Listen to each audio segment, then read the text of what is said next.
Cari solusinya, jangan cuma komentar. Tidak menyelesaikan masalah, malah menambah masalah, Pak Bos. Wah,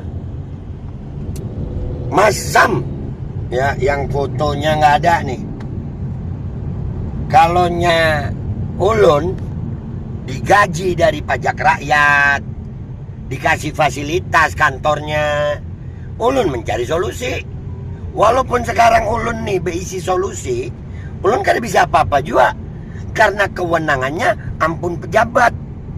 Pejabat yang dipilih rakyat, digaji oleh rakyat, dapat fasilitas dari rakyat.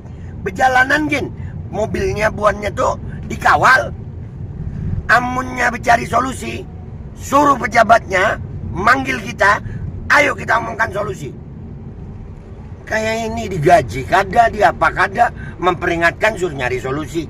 Masalah ini berawal dari para pejabat itu, sama pengusaha tambang itu, dan juga ulamanya juga ada sebagian.